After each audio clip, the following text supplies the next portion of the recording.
Hello guys. तो अब हमारा जो नया टॉपिक है वो है रिलेशन। तो रिलेशन क्या होता है? Relation is a subset of Cartesian product defined on a set in which elements of order pair defined by a particular relation. तो बेसिकली क्या है इसके अंदर, जैसे हमें एक सेट दे जाएगा A = 1 2 3। तो इसके अंदर हमें एक प्रोडक्ट बनाना है, कार्टेशियन प्रोडक्ट का सबसेट। तो जैसे एक रो से, तो हम पहले एक रो से बनाना है। तो 1 1 1 2 1 3, 2 2 2 1 2 3, 3 3 3 1 3 2, या 2 3 3। ठीक है। तो ये होता है रिलेशन। वैसे तो रिलेशन बहुत टाइप्स के होते हैं, पर इसमें हम 6 टाइप्स के पढ़ेंगे। तो पहला है रिफ्लेक्सिव। रिफ्लेक्सिव क्या होता है? अगर आर एक रिलेशन है on set A, then R is called reflexive for all A belongs to A, जब A बिलोंग करेगा रिलेशन से। मतलब अभी दिखाता हूँ मैं कैसे। जैसे A है हमारा एक सेट 1 2 3 का। ठीक है। तो अब हमारा रिलेशन क्या होगा? हमारे रिलेशन रिफ्लेक्सिव रिलेशन क्या होगा? जिसके अंदर 1 1 2 2 3 3 और उसके अलावा कोई और सा सेट आ जाए। ठीक है। जैसे ये R1 देखिए, R1 में 1 1, तो 2 2 3 3 नहीं है, इसलिए ये रिलेशन नहीं है, रिफ्लेक्सिव रिलेशन नहीं है।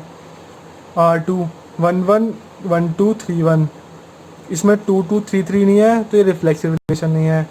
अब जैसे R3 है, इनमें 1 1 2 2 3 3 और उसके अलावा 3 1। तो अगर या तो 1 1 2 2 3 3 हो या उसके अलावा और कुछ भी हो, पर ये तीनों होने तो ज़रूरी हैं, तो उसे कहते हैं रिफ्लेक्सिव रिलेशन। अब हमारा सिमेट्रिक रिलेशन। सिमेट्रिक रिलेशन क्या होता है? अगर a b belongs to R है तो बी ए बी आना चाहिए। ठीक है।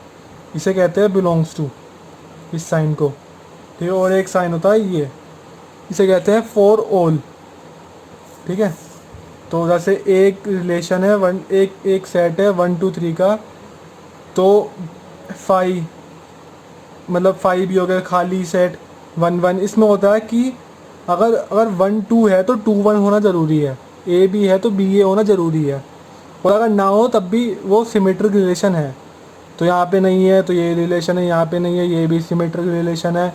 यहाँ पे 1 1 1 2 है तो 2 1 होना चाहिए, तो यहाँ 2 1 नहीं है। 3 1 है तो 1 3 होना चाहिए, यहाँ पे वो भी नहीं है, तो ये सिमेट्रिक रिलेशन नहीं है।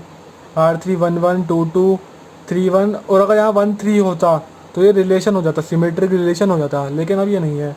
R4 1 2 2 1, तो ये सिमेट्रिक रिलेशन है क्योंकि ए बी बी ए, और 2 2 अगर एक्स्ट्रा हो तब भी चलेगा, और अगर नल सेट हो तब भी वो सिमेट्रिक रिलेशन है। मतलब अगर ए बी है तो बी ए होना ज़रूरी है। इसके अंदर क्या था? हर सेट का ए होना ज़रूरी है, हर एलिमेंट का ए होना ज़रूरी है। अब ट्रांसिटिव। ट्रांसिटिव क्या होता है? अगर ए बी बी सी है तो ए सी होना भी ज़रूरी है। ठीक है। अब एग्जांपल देखते हैं। जैसे सेट है ए बी सी, तो R1 ए बी बी ए, तो ए सी होना ज़रूरी है, मतलब ए और सी। तो ए है तो ये रिलेशन है। वो हो ए बी बी सी और ए सी होना ज़रूरी है, और उसके अलावा कुछ और हो तब भी चलेगा। ठीक है। अब R2 ए बी कुछ नहीं है तब भी ये ट्रांसिटिव रिलेशन है। ए बी बी सी सी, ये तब भी ट्रांसिटिव रिलेशन है। R4 ये भी ट्रांसिटिव रिलेशन है। R5 ए सी सी ए, तो हमें ए चाहिए था जो नहीं है, तो ये ट्रांसिटिव रिलेशन नहीं है। ये नल सेट, ये भी ट्रांसिटिव रिलेशन है। अब नेक्स्ट देखते हैं इक्विवेलेंस रिलेशन। ये वैसे तो हमने 12th में पढ़ चुके हैं, लेकिन फिर से पढ़ रहे हैं। इक्विवेलेंस रिलेशन क्या होता है? जो रिलेशन रिफ्लेक्सिव, सिमेट्रिक और ट्रांसिटिव तीनों हो, उसे हम बोलेंगे इक्विवेलेंस रिलेशन। अब फिर से बताता हूँ, रिफ्लेक्सिव क्या होता है? जिनमें ए हो, और हर एलिमेंट का ए होना ज़रूरी है। सिमेट्रिक ए बी का बी ए होना ज़रूरी है, अगर ना हो तब भी वो सिमेट्रिक है। Transitive a b b c, तो ए सी होना ज़रूरी है, ना हो तब भी वो ट्रांजिटिव है। तो ये एग्जांपल है, एग्जांपल को देख लीजिए।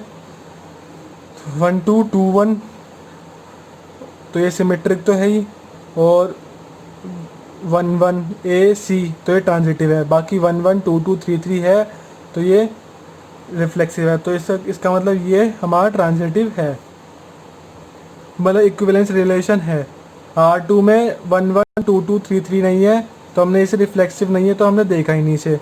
इसके अंदर 1 1 2 2 3 3 है, मतलब रिफ्लेक्सिव है, सिमेट्रिक भी है, ट्रांजिटिव भी है।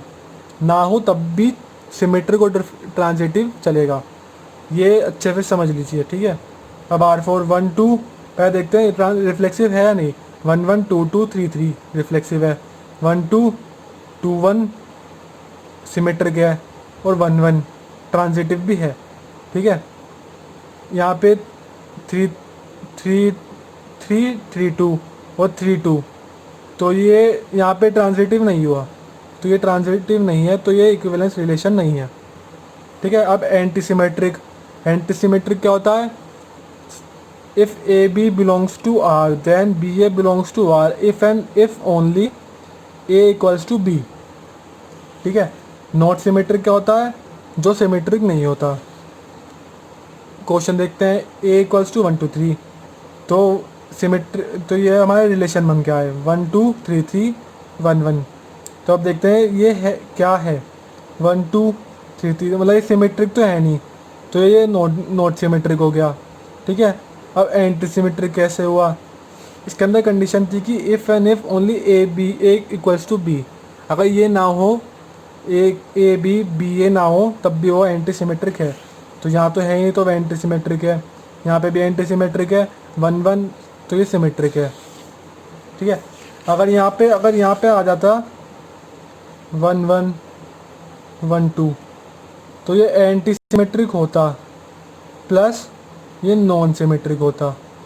सिमेट्रिक के लिए हमें क्या चाहिए था? सिमेट्रिक के लिए 2 1 चाहिए था।